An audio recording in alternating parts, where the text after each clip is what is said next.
Senhor presidente, senhores parlamentares, público que nos acompanha, a proposta do ilustre deputado João Henrique, aparentemente é bastante singela. Ele retira do artigo 55 da Constituição Estadual a expressão constitucional. Como é a redação do artigo 55 da Constituição Estadual? Salvo disposição constitucional em contrário, as deliberações da Assembleia Legislativa e de suas comissões serão tomadas por maioria de votos, presente a maioria absoluta dos seus membros. Como ficaria a redação, deputado Pedro Kemp? Pela ordem, senhor presidente. Palavra pela ordem, Luciano. Eu gostaria de... o autor do projeto já foi na tribuna, já fez a defesa dele, eu gostaria que fosse respeitado o contraponto, para que também pudesse fazer os esclarecimentos, para que os pares pudessem entender a discussão que trata na casa. Eu agradeço... Com a palavra, a ordem, o ilustre deputado Barbosinha. Senhor presidente, retomando, como ficaria, deputado Gerson Clara, a redação? Salvo disposição em contrário, as deliberações da Assembleia Legislativa e de suas comissões serão tomadas por maioria de votos presentes a maioria absoluta de seus membros. A retirada da expressão constitucional, que segue, deputado Gerson Claro, a absoluta simetria do artigo 47 da Constituição Federal, que diz o seguinte: o que diz o 47 da Constituição Federal? Salvo disposição constitucional em contrário, as disposições de cada casa e de suas comissões serão tomadas por maioria dos votos, presente a maioria absoluta dos seus membros. Só uma norma constitucional contraria a Constituição.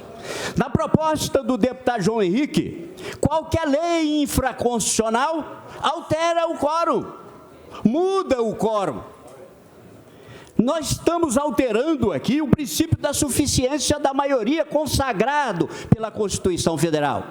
Eu concordo com o deputado João Henrique quando ele diz que não é obrigatório a reprodução de todas as normas contidas na Constituição Federal, na Constituição Estadual, quando concerne aos assuntos de peculiar interesse do Estado. A própria Constituição ressalvou a possibilidade que, por lei complementar, você faça o acréscimo ou a mudança daquilo que é de peculiar interesse do Estado. É muito interessante, porque na própria justificativa do deputado João Henrique, ele faz uma citação de um julgamento do Supremo Tribunal Federal, na ADI número 102. E essa ADI diz o seguinte: o Supremo Tribunal Federal, no julgamento da ADI número 102, firmou o entendimento que as normas constitucionais relativas ao processo legislativo são de reprodução obrigatória, não podendo os entes federativos se afastarem dela. É o claro princípio da simetria constitucional. A estadual repete a Constituição Federal e as leis orgânicas dos municípios seguem a mesma direção. E aqui, deputado Onevando de Matos, tem uma decisão do Tribunal de Justiça do Rio Grande do Sul, na mesma linha do Supremo Tribunal Federal, que diz o seguinte: ação direta em inconstitucionalidade, processo legislativo, princípio da suficiência da maioria, postulado da simetria, flexibilização.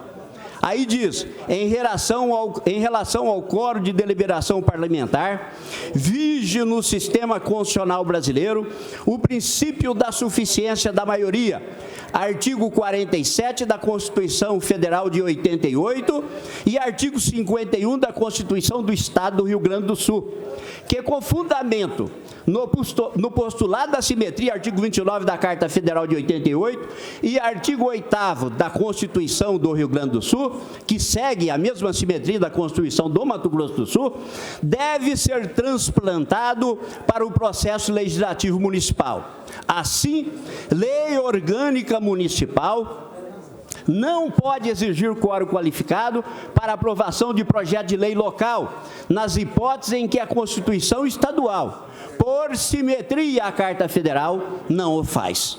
E do Supremo Tribunal Federal aqui, eu não vou ler aqui para não se tornar repetitivo, inúmeros julgamentos dizendo que nessa esteira de raciocínio, não pode alterar esse princípio consagrado na Carta Federal, sem o qual nós teríamos incontáveis óbices de ordem prática que poderia comprometer a função primordial da Casa Legislativa, que é o processo legislativo.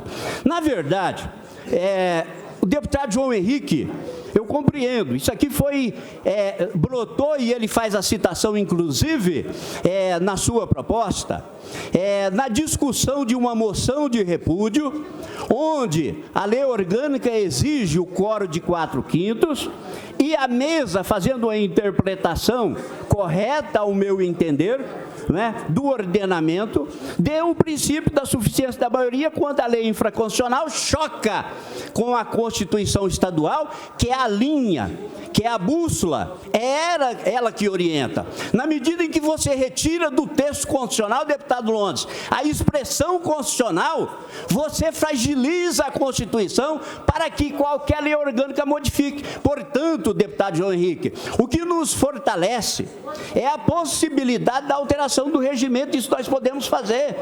Todas as normas internas da casa podem ser mudadas, desde que essa norma não bata de frente com a nossa guia, com a luz, que é a Constituição, que é a lei maior, e é exatamente por essa razão da obrigatoriedade do princípio da simetria. Concedo a Vossa Excelência uma parte com a satisfação. Obrigado, deputado Barbosinha. Apenas para esclarecer, nós não podemos fazer isso, porque o regimento já estabelece o quórum de 3/5 para moção.